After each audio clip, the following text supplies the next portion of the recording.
সালামু আলাইকুম, good morning ডিএকশন। আমি ডক্টর রফিকুল ইসলাম, হোমিওপ্যাথিক স্বাস্থ্যকেন্দ্র এবং ডিএকশন সার্ভিস সেন্টার থেকে। তো কেমন আছেন আপনারা? তো আপনাদের অনেকের রিকোয়েস্টে আজকে আমি ডিএকশনের এমনই একটা প্রোডাক্ট নিয়ে আজকে আলোচনা করব, যেটাকে বলা হচ্ছে কুইন অফ হার্বস। আপনারা অবশ্যই বুঝতে পারছেন, এটা হচ্ছে স্পাইরুলিনা। স্পাইরুলিনাকে বলা হয়েছে কুইন অফ হার্বস। আমরা ইতিপূর্বে আলোচনা করেছিলাম যে গ্যানোডার্মা, এটাকে বলা হয়েছে কিং অফ হার্বস। যে গ্যানোডার্মা হচ্ছে যে আমাদের টোটাল বডির যে টক্সিনগুলো ডিটক্সিফাই করে বের করা। আর সেকেন্ড স্পাইরুলিনা হচ্ছে মোস্ট নিউট্রিশনাল ফুড, অর্থাৎ আমার টোটাল নিউট্রিশনের যে ভান্ডার, আজকে যে স্পাইরুলিনা আমাদের পুরা বডির নিউট্রিশনটা কীভাবে আমাদের প্রত্যেকটা সেল কোষে নিউট্রিশন পৌঁছায় সেটা নিয়ে হচ্ছে, এবং হচ্ছে স্পাইরুলিনা কোথা থেকে আসা হয়েছে এবং সেই স্পাইরুলিনা কার্যকরিতা কী, আমরা শিশু থেকে বৃদ্ধ প্রতিটা মানুষের জন্য স্পাইরুলিনা কেন প্রয়োজন, সেই আলোচনাটাই হচ্ছে আজকে আমি ইউটিউব ভিডিওর মাধ্যমে তুলে ধরব। তো এখন চলে আসি যে এটা নাম হচ্ছে স্পাইরুলিনা। তো স্পাইরুলিনা বলতে আপনি বুঝতে পারছেন, এটা আসলে ল্যাটিন শব্দ স্পাইরা থেকে এসেছে, যার অর্থ হচ্ছে পেঁচানো। ওকে, তো যার অর্থ হচ্ছে পেঁচানো। তো এই স্পাইরুলিনা প্রাকৃতিকভাবে এটা নর্মালি যে সমুদ্রে পাওয়া যায়। তো পৃথিবীর বিভিন্ন দেশের ভিতরে, বিশেষ করে যে আফ্রিকাতে সবচেয়ে বড় যে লেক, এই লেকের মধ্যে প্রচুর পরিমাণে স্পাইরুলিনা কিন্তু এখানে তৈরি হয়। এখন চলে আসি যে স্পাইরুলিনাকে বলা হয়েছে magic food, most alkaline food and most nutritional food. আর এটার হচ্ছে অতীত যে ইতিহাস হচ্ছে স্পাইরুলিনার পৃথিবীতে আগমন হচ্ছে 3.5 বিলিয়ন বছর পূর্বে। বলা চলে যে পৃথিবীর প্রথম যে হার্বস, সেই হার্বসটার নাম হচ্ছে স্পাইরুলিনা। এবং স্পাইরুলিনা হচ্ছে বলা হয়েছে most alkaline food in the world.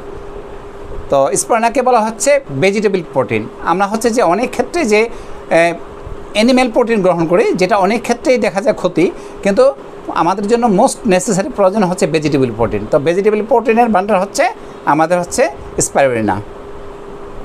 চলে আসি, স্পাইরুলিনা হচ্ছে যে বেস্ট ক্লোরোফিল ফুড। তো আমরা হচ্ছে ক্লোরোফিলগুলো কোথায় পাবো? আমরা যে সবুজ শাকসবজি, এটা যদি দেখা যায় যে কাঁচা অবস্থায় গ্রহণ করি, এবং এটা হচ্ছে মোস্ট অ্যালকালাইন ফুড এবং মোস্ট ক্লোরোফিলযুক্ত ফুড হচ্ছে আমাদের স্পাইরুলিনা, যেটা হচ্ছে আমরা কাঁচা শাকসবজি এবং যে ফল থেকে যেই আপনার হচ্ছে এনজাইমটা বা ক্লোরোফিলটা পাই। তো বেসিক্যালি যে ক্লোরোফিলটা পাওয়ার জন্য, অর্থাৎ যে কাঁচা অবস্থায় যেই সবজি, সেখানে কিন্তু সবচেয়ে বেশি ক্লোরোফিলটা থাকে। এখন চলে আসি যে আমাদের বলা হয়েছে যে আমরা যে খাবার খাই, সেই খাবারের ভিতরে আমাদের দেহে ব্যালেন্স থাকার জন্য আমাকে 80% অ্যালকালাইন ফুড খেতে হবে, 20% অ্যাসিডিক খাবার খেতে হবে। প্রশ্ন হচ্ছে অ্যালকালাইন ফুড কি? সমস্ত প্রকারের সবজি এবং ফল, এটা হচ্ছে অ্যালকালাইন ফুড। এটা আমাদের খেতে হবে 80%, আর 20% খেতে হবে হচ্ছে অ্যাসিডিক ফুড। আমরা কি করি? আমরা ম্যাক্সিমাম ক্ষেত্রে 90% বা 95% অ্যাসিডিক খাবার খাই। যেমন অ্যাসিডিক খাবার হলো যে ভাত, মাছ, মাংস, এগুলো কিন্তু সব অ্যাসিডিক খাবার। আর শাকসবজি, ফলমূল, এগুলো হচ্ছে সব অ্যালকালাইন খাবার। এখন যদি আমরা যদি দেখা যায় যে বেশিরভাগ যদি অ্যাসিডিক খাবার খাই 80% বা 90%, তাহলে কি হয়? আমাদের যে ব্লাডের যে পিএইচ লেভেল, ঠিক আছে, এটা হলো যে ইমব্যালেন্স হয়ে যায়, আমাদের ব্লাডটা স্টিক হয়ে যায়, এবং দেখা যায় যে আমাদের দেহের টোটাল প্রত্যেকটার যে নিউট্রিশন, সেই নিউট্রিশনগুলো আমরা যে খাবারগুলো খাই, সেই খাবারগুলো কিন্তু আমাদের দেহে এটা কি হয় যে এটা ভেঙে দেহে ঠিকই যে আমি যে খাবার খাই, সেই খাবার থেকে 80 এবং 20 কিন্তু ব্যালেন্স করে। তো 80 এবং 20 ব্যালেন্স করার জন্য, তো দেখেন 80% অ্যালকালাইন ফুড কীভাবে ব্যালেন্স করে? আপনি যেই খাবার খেলেন, এখানে প্রপার দেখা যায় যেই পরিমাণ ক্যালসিয়াম দরকার, যে পরিমাণ পটাশিয়াম দরকার, যে পরিমাণ ম্যাগনেসিয়াম দরকার, যে পরিমাণ ভিটামিন দরকার, এগুলো হচ্ছে যে দেহের ভিতর থেকে পাওয়া গেল না। যখন এই দেহের ভিতর থেকে আমি যে খাবার খেলাম, সেই খাবার থেকে পাওয়া গেল না, তখন কি করে যে আমাদের যে দেহের ভিতর থেকে সেই খাবারগুলো গ্রহণ করে অ্যালকালাইন এবং অ্যাসিড 80 এবং 20 ব্যালেন্স করে। তো আমাদের সুস্থতার জন্য 80% অ্যালকালাইন ফুড কিন্তু আমরা খাওয়াই অভ্যস্ত না। এত করে কি হয় যে আমাদের পুরো দেহটা ইনব্যালেন্স থাকে। এখন আমি চলে আসি যে বেসিক্যালি স্পারনার মধ্যে আছে কি, পৃথিবীর সমস্ত খাদ্যের নিউট্রিশন আল্লাহ সুবহানাহু ওয়া তাআলা এই স্পারনা দিয়ে দিয়েছেন। কীভাবে বলা হয়েছে যে এখানে কি আছে, এখানে দেখেন যে প্রায় 60 to 70% হচ্ছে প্রোটিন আছে। সেই প্রোটিন হচ্ছে ভেজিটেবল প্রোটিন, ওকে। এসেন্সিয়াল অ্যামিনো অ্যাসিড আছে, এখানে কার্বোহাইড্রেট, তো কার্বোহাইড্রেটের মধ্যে আছে পলিস্যাকারাইড, গ্লাইকোজেন, এখানে আছে হচ্ছে আপনার হচ্ছে যে অ্যামাইনো ফ্যাটের মধ্যে essential fatty acid like GLA, এটা 5 থেকে 8% আছে। এখানে আছে vitamin B1, B2, B3, B6, B12 সমস্ত, এবং এখানে আছে মিনারেলের মধ্যে iron, magnesium, calcium, potassium, zinc, folic acid সব কিছু এখানে আছে, এবং পানি। অর্থাৎ আমাদের যে খাদ্যের যে 6টা উপাদান, এই যেই 6টা উপাদান পৃথিবীর যে কোনো খাবার খাই, এই খাবারটা 6টা ভাগে ভাগ হয়। এই 6টা ভাগের উপাদানে কিন্তু আমাদের স্পাইরুলিনার মধ্যে আছে। তো সহজভাবে বলতে গেলে যে আমাদের স্পাইরুলিনার মধ্যে যেটা আছে, প্রচুর পরিমাণে ভিটামিন এ আছে, vitamin B, vitamin C, vitamin E, এবং ভিটামিন কে, ভিটামিন ডি, মানে এমন কোনো ভিটামিন নাই যে all types of vitamin available in our spirulina. এখন চলে আসেন যে আপনার মিনারেলের ভিতরে সমস্ত মিনারেল, এখানের মধ্যে calcium, iron, zinc, folic acid, potassium, magnesium সমস্ত ধরনের মিনারেলস কিন্তু আমরা স্পাইরুলিনার ভিতরে আমরা পাইতে পারি। তো যখনই দেখা যায় যে আমাদের যে দেহ, আমি বলেছিলাম পূর্বের ভিডিওতে যে আমাদের যে দেহের ভিতরে যে সেল, এই সেলের আসলে প্রপার আমাদের যে সেলগুলা বেঁচে থাকে এবং সেলের যে প্রপার যে খাদ্য বা নিউট্রিশন, প্রত্যেকটা সেলে খাদ্য আছে প্রপার নিউট্রিশন এবং অক্সিজেন। তাহলে অক্সিজেন হলো যে বিভিন্ন আমরা হচ্ছে যে বাতাস থেকে পাই অক্সিজেন, এবং অ্যান্টিঅক্সিডেন্টযুক্ত খাদ্য থেকে পাই অক্সিজেন। আর নিউট্রিশনটা হচ্ছে যে আমরা যে খাবার খাই, সবজি, ফল, মাছ, মাংস যা খাই, তার থেকে আসলে নিউট্রিশন আছে। তো যেই পরিমাণ নিউট্রিশন আমাদের সেল কোষ স্ট্রং থাকার জন্য প্রয়োজন, সেই পরিমাণ নিউট্রিশন কিন্তু আমাদের সেল কোষ পায় না। তো সেই অভাবের পূরণ এর জন্য কিন্তু আমাদের সবচেয়ে বেশি দরকার হচ্ছে স্পাইরুলিনা। তো দেখেন আমাদের সবচেয়ে দুইটা ডেফিসিয়েন্সি হয়, একটা হচ্ছে যে আয়রন, আর একটা হচ্ছে ক্যালসিয়াম। আমরা যে খাবার খাই সেই খাবারের মধ্যে আয়রন প্রচুর পরিমাণে এবং ক্যালসিয়াম প্রচুর পরিমাণে কিন্তু আমাদের প্রয়োজন। কিন্তু একটা জরিপে দেখা গেছে যে মহিলা যারা আছে প্রায় 80%, 70 to 80% মহিলা যারা কিন্তু আয়রন ডেফিসিয়েন্সিতে ভুগতেছে। এতে করে যে তারা যখনই অ্যানিমিক কন্ডিশন হয়ে যাচ্ছে, তারা প্রেগন্যান্সি থেকে শুরু করে গাইনোকোলজিক্যাল প্রবলেম থেকে শুরু করে সমস্ত ধরনের যে ট্রাবলগুলো কিন্তু ফেস করতেছে।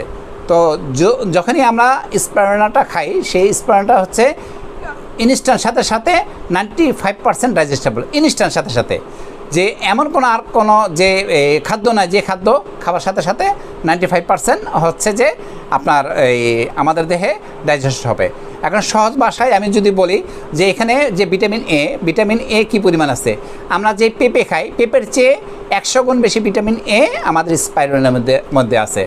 আমরা যে দুধ পান করি, সেই দুধের চেয়ে 26 গুণ বেশি ক্যালসিয়াম আমাদের হচ্ছে যে স্পাইরুলিনার মধ্যে আছে। আমরা যে পালং শাক খাই, তার চেয়ে প্রায় 58% আয়রন আমাদের হচ্ছে যে স্পাইরুলিনার মধ্যে আছে। আমরা যে গাজর খাই, গাজর হচ্ছে 25 গুণ বেশি ভিটামিন এ, বিটা ক্যারোটিন, এটা কিন্তু আমাদের যে স্পাইরুলিনার মধ্যে আছে। আমরা যে গরুর গোস্ত খাই, সেই গরুর গোস্ত থেকে প্রায় যে অ্যামিনো অ্যাসিড, সেই অ্যামিনো অ্যাসিডটা প্রায় 4 গুণ বেশি আমাদের যে স্পাইরুলিনা, সেই স্পাইরুলিনার মধ্যে আছে। তাহলে দেখা যাচ্ছে যে আমি যে অন্যান্য যেই খাবার খাই, তার চেয়ে ওই খাবারটা আমি খাবার খেলেই যে ওগুলো ভেঙে আমার সমস্ত ভিটামিন মিনারেল তৈরি হবে এবং এটা আমার সেল কোষে পৌঁছবে, এটা কিন্তু নিশ্চিত না। স্পাইরুলিনা খাবার সাথে ইনস্ট্যান্ট ডাইজেস্টেবল হয়ে এটা ব্লাড সার্কুলেশনের মধ্যে আমাদের সেলে চলে যাবে। এতে করে যে সেলের ইমিউনিটি বাড়াবে, সেলের যে টক্সিনগুলো ডিটক্সিফিকেশন করবে, কারণ এখানে আছে পলিস্যাকারাইড, যেটা আমাদের যে সেলের যে টক্সিন ডিটক্সিফাই করতেছে এবং সেলের বায়োকেমিক্যাল এবং বায়োইলেকট্রিক্যাল ফাংশনও বৃদ্ধি করতেছে এবং সেলের টোটাল নিউট্রিশন তৈরি করতেছে। এতে করে যে সেলের যে ইমিউনিটি ডেভেলপ হচ্ছে। এখন আমি চলে আসি, এটা শুধু যে ডিএক্সএন যে এটা তৈরি করা হয়েছে তা না, এটা কিন্তু বিশাল একটা হিস্ট্রি আছে। তো আমি আসলে যে এটার যে হিস্ট্রিতে আলোচনা করতে গেলে সেটা হচ্ছে যে ডারবেন নামে এক নাবিক, তিনি হচ্ছে যে আফ্রিকাতে হচ্ছে যে শিপ নিয়ে যাওয়া হয়েছে। তো এক সময় তাদের হচ্ছে একটা দ্বীপে নামতে হয়েছে, সেই দ্বীপে নেমে তো তারা হচ্ছে যে তাঁবু টাঙালেন। তো ওইখানে হঠাৎ তার রাতে চোখে পড়লো বিশাল বড় বড় আকারের কচ্ছপ। তো সে অবাক হয়ে গেল, কারণ তার জীবনে এত বড় আকারের কচ্ছপ দেখা নাই। তো পরে সেই কচ্ছপ এত বড় কেন, সে কি খায়, সে পরে লক্ষ্য করে দেখলেন যে এখানে যে এক প্রকারের শ্যাওলা, সবুজ কালারের এক প্রকার শ্যাওলা এই কচ্ছপ হচ্ছে খাচ্ছে। তো তখন থেকে তার ভিতরে একটা চিন্তা আসলো যে এটার ভিতরে এমন কিছু আছে যে এটা তোর বিগ সাইজ হয়। তো তিনি কি করলেন, সে তার যে সমুদ্র যাত্রার মধ্যে অনেক শ্যাওলা একসাথে তিনি নিয়ে নিলেন, অনেকখানি কালেক্ট করে নিয়ে নিলেন। তার এই শিপে চড়ে 1 থেকে 2 মাস পর্যন্ত দেখা যায় শিপ চড়ে তারপর তার নিজের দেশে আসতে হয়েছে। তো অন্যান্য সময় দেখা যায় খাবার শেষ হয়ে যায়, খাদ্য সংকট দেখা যায়।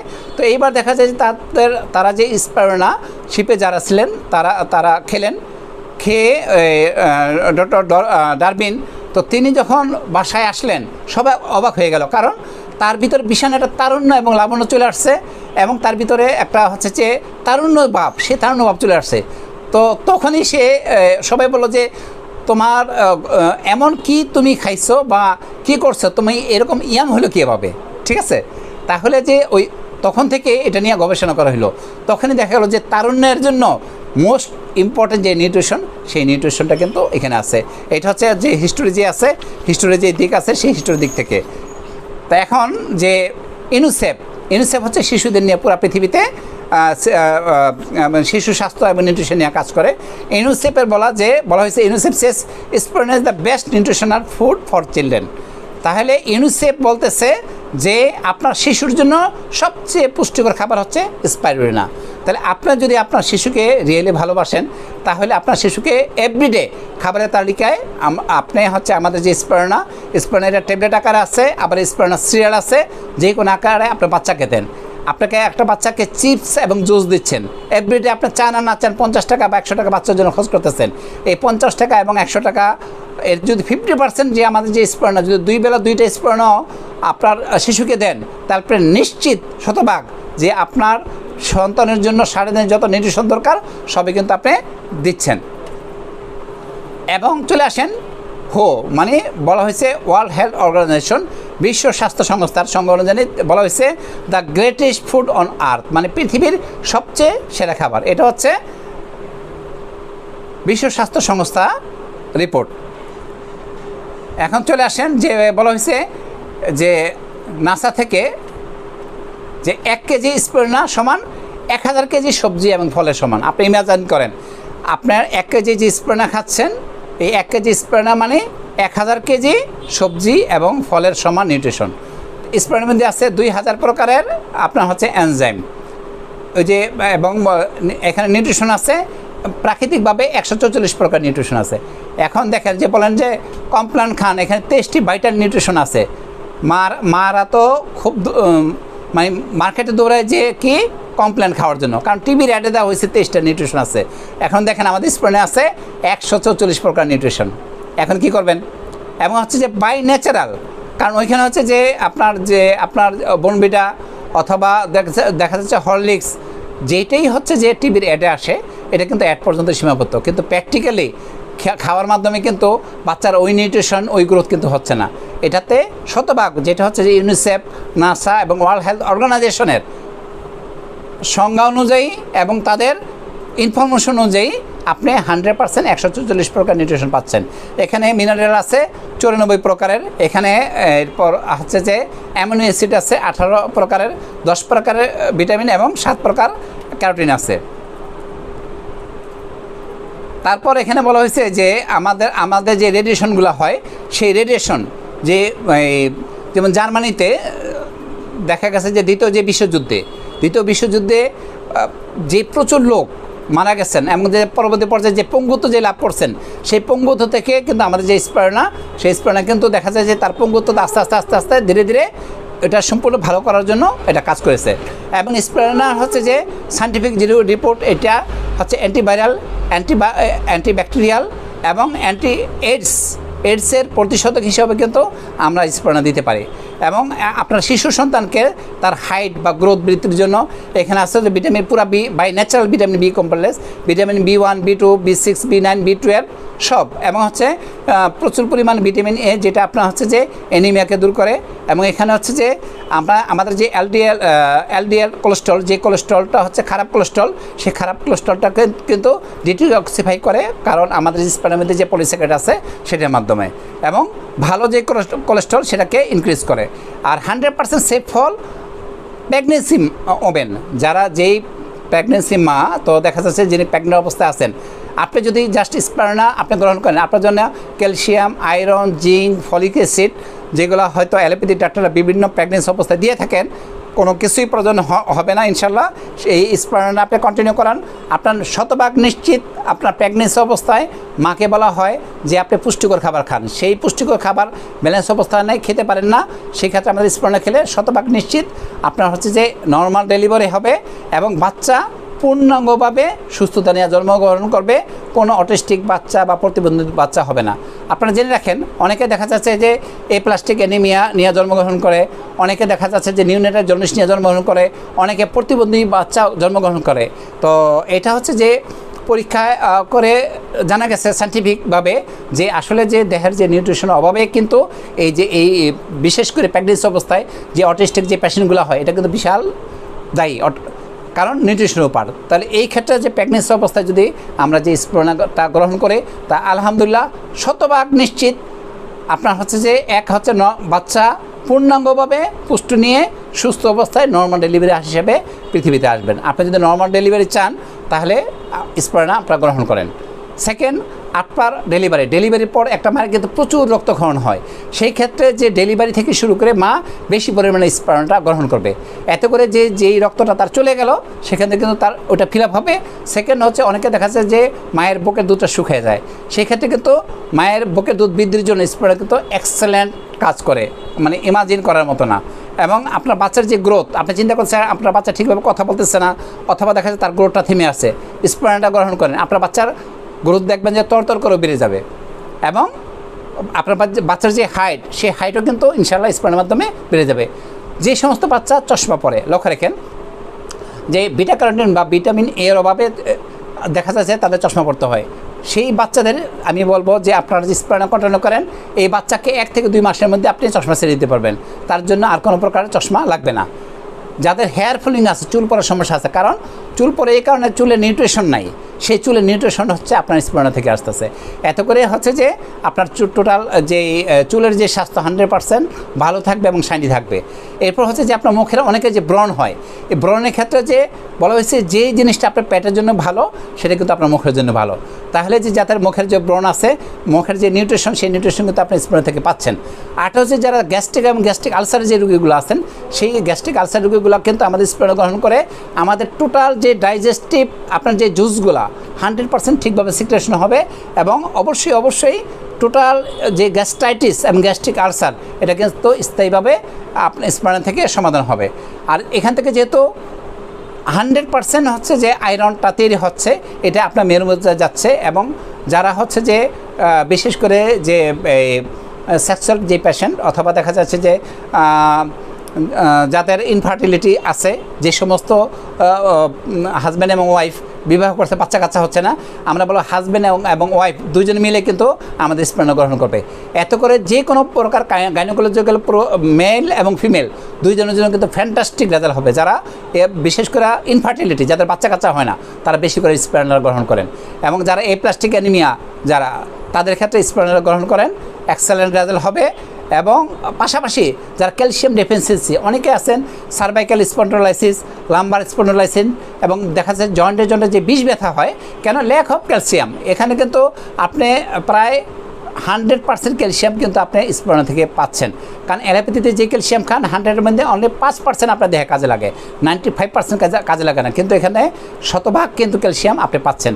তাহলে যে যত প্রকার বিষ ব্যথা যে রোগগুলো আছে তার জন্য ফ্যান্টাস্টিক কাজ করে। আর একটা হচ্ছে যেহেতু টক্সিন ডিটক্সিফাই করে, আমাদের যে লিভারে হেপাটাইটিস বি ভাইরাস এবং হচ্ছে যে জন্ডিস, লিভারে যে কোনো ট্রাবল, কিডনি যে কোনো ট্রাবল, এটা কিন্তু অত্যন্ত ভালোভাবে কাজ করতেছে। এখানে প্রচুর পরিমাণে অ্যান্টিঅক্সিজেন আছে, সেই অ্যান্টিঅক্সিজেনটা আমাদের ব্লাড সার্কুলেশনটাকে ফাস্ট করতে সাহায্য করে। এবং এটা আরেকটা হচ্ছে যারা ডেঙ্গু রোগী, এই যে বর্তমানে কিন্তু এখন বাংলাদেশের প্রেক্ষাপটে ডেঙ্গুটা কিন্তু চারিদিকে ছড়াচ্ছে, সেটা হচ্ছে যে এই ডেঙ্গু প্রতিষেধক ব্যবস্থা আমাদের যে স্পারনার ভিতরে আছে। কারণ এখানে হচ্ছে যে আমাদের যে ডাব্লিউবিসি যে কাউন্ট এবং প্লাটেলেট কাউন্ট এটাকে সবচেয়ে বেটার রাখতেছে আমাদের যে স্পারনা। এই জন্য হচ্ছে যে এটা আমাদের ডেঙ্গু যারা আক্রান্ত তাদের জন্য, আর যাতে ডেঙ্গু যাতে আক্রান্ত না হয় তাহলে স্পারনা গ্রহণ করেন, এটা ডেঙ্গু প্রতিষেধক হিসাবে কাজ করে। তো আমি যদি এক কথায় আমি বলি, এটা আমাদের হচ্ছে ইমিউন সিস্টেম বুস্টার, এরপর হচ্ছে সুপার ডিটক্সিফার, টক্সিনগুলো ডিটক্সিফাই করতেছে এবং প্রচুর পরিমাণে অ্যান্টিঅক্সিডেন্ট এর মধ্যে আছে। এটা হচ্ছে অ্যান্টি ইনফ্লামেটরি, অর্থাৎ যে কোনো বিষ ব্যথা কমানোর জন্য এটা কাজ করতেছে, এবং অ্যান্টি এইচআইভি বা এইডসের প্রতিষেধক হিসাবে কাজ করতেছে, এটা ক্যান্সারের প্রতিষেধক হিসাবে কাজ করতেছে, এবং এটা অ্যান্টি ডায়াবেটিক্স অর্থাৎ ডায়াবেটিস রোগের জন্য সবচেয়ে সুসংবাদ। ডায়াবেটিস রোগীর জন্য সবচেয়ে সুসংবাদ, যারা ডায়াবেটিস রোগী তারা যদি নিয়মিত আমাদের স্পারুলিনা গ্রহণ করেন তাহলে কিন্তু আমাদের যে ডায়াবেটিসটা এটা ডায়াবেটিস অর্থাৎ আমাদের যে প্যানক্রিয়াসের যে বিটা সেল, সেই বিটা সেলগুলো নিউট্রিশন পাবে, এতে করে প্যানক্রিয়াস নিজে থেকে ইনসুলিন তৈরি করবে, এতে ডায়াবেটিস রোগী আস্তে আস্তে নর্মাল অবস্থায় চলে আসবে। এবং এটার অ্যান্টিভাইরাল এবং অ্যান্টিব্যাকটেরিয়াল প্রপার্টিস এখানে প্রচুর পরিমাণে আছে, এবং আমাদের যাদের যে বিশেষ করে কোলেস্ট্রল আছে অ্যান্টি কোলেস্ট্রল হিসাবে এটা কাজ করতেছে, এবং আমাদের যে ভাইটালিটি সেই ভাইটালিটি 100% স্ট্রং করতেছে। এবং এটা হচ্ছে যারা ডিপ্রেশনে আছেন, অ্যান্টি ডিপ্রেশন ফুড হচ্ছে আমাদের স্পারুলিনা। এবং যিনি চান আমি একটু সুন্দর মানে নিজেকে সৌন্দর্য রাখতে, ফেয়ার রাখতে, তাহলে বলো স্পারুলিনা হলো সবচেয়ে বেস্ট আপনার হলো যে ফেয়ারনেস। এর জন্য আমাদের যে স্পারুলিনা আপনারা অবশ্যই গ্রহণ করতে পারবেন। এই স্পারুলিনাকে বলা হয় ফুড ফর বিউটি, ঠিক আছে? অর্থাৎ আপনার যে সৌন্দর্যের জন্য হচ্ছে আপনি খানা আমাদের স্পারুলিনা। তাই এবং বলা হচ্ছে ফুড ফর ব্রেন। আমাদের অনেকে দেখবেন যে ডিপ্রেশন থাকে, সেই ডিপ্রেশনটা আমরা যখন স্পারুলিনা গ্রহণ করি, কারণ আমাদের ব্রেনের হচ্ছে সেলের মধ্যে প্রপার নিউট্রিশন যাবে, এতে করে হচ্ছে আমাদের যে টোটাল ব্রেনের যে ডিপ্রেশন, সেই ডিপ্রেশনটা কিন্তু এখান থেকে চলে যাবে। তাহলে যে আমরা এক কথায় যে জিনিসটা জানলাম সেটা হচ্ছে যে স্পারুলিনা এমন একটা সুপার ফুড, আমার দেহের টপ টু বটম আমাদের দেহের যে 100 ট্রিলিয়ন সেল আছে, 100 ট্রিলিয়ন সেলের সমস্ত প্রকারের নিউট্রিশনের যোগান দিচ্ছে হচ্ছে আমাদের স্পারুলিনা। তো আমি হচ্ছে ডিএক্সনের হয়ে আমি ডিএক্সন ফ্যাক্টরিতে আমি পরপর 4বার ভিজিট করেছি। তো আলহামদুলিল্লাহ ওয়ার্ল্ডের মধ্যে সবচেয়ে বেস্ট স্পোর্ট আমাদের হচ্ছে DXN CEO doctor Lim Siow Jin, ডিএক্সনের মালয়েশিয়া কাদারস্তা যে স্পারুলিনা বিশাল ফ্যাক্টরি, সেই ফ্যাক্টরিতে একদম 100% কোনো প্রকার প্রিজারভেটিভ কেমিক্যাল ছাড়া প্রাকৃতিকভাবে স্পারুলিনা তৈরি হয়ে এটা ট্যাবলেট আকারে, এটা ক্যাপসুল আকারে এবং এটা স্পারুলিনা সিরিয়াল আকারে এটা পুরো পৃথিবীতে বিশ্বের 200 দেশে ডিএক্সনের মাধ্যমে আপনারা পাবেন। তো এখন হলো যে আমি এটাই আপনাকে বলবো, যদি আপনি নিজেকে আসলে প্রকৃত পুষ্টি আপনি যদি দিতে চান, আমরা যে খাওয়া দাওয়া করি সেই খাওয়া দাওয়ার মধ্যে প্রপার নিউট্রিশন আমরা পাচ্ছি না। তো এই জন্য আপনার ঘরের শিশু থেকে বৃদ্ধ প্রত্যেককে আপনি স্পারুলিনা দেন। আপনি যদি আপনার বাবা মাকে ভালোবাসেন রিয়েলি, আপনার বাবা মাকে আপনার যে ফল দিলেন, এই ফলের মধ্যে দেখা যাচ্ছে বিশেষত কেমিক্যাল স্প্রে করা, তো সেই ক্ষেত্রে কিন্তু হইতে পারে আপনার বাবা মার জন্য সবচেয়ে বেস্ট গিফট হচ্ছে স্পারুলিনা। তো আজকে আসলে স্পারুলিনা আলোচনা করতে গেলে আমার একটা না কয়েকটা পর্ব লাগে, তো আমি সংক্ষিপ্ত আকারে আপাতত একটা পর্বেই শেষ করলাম। তো যারা আমার ইউটিউব চ্যানেলটি দেখলেন প্রত্যেককে আন্তরিক শুভেচ্ছা এবং অভিনন্দন। Channel doctor Rafiqul Islam like এবং শেয়ার দিন এবং অল বাটনে ক্লিক করেন যাতে পরবর্তী সমস্ত ভিডিওগুলো পেতে পারেন। তো ধন্যবাদ সবাইকে। আসসালামু আলাইকুম, গুড মর্নিং ডিএক্সন।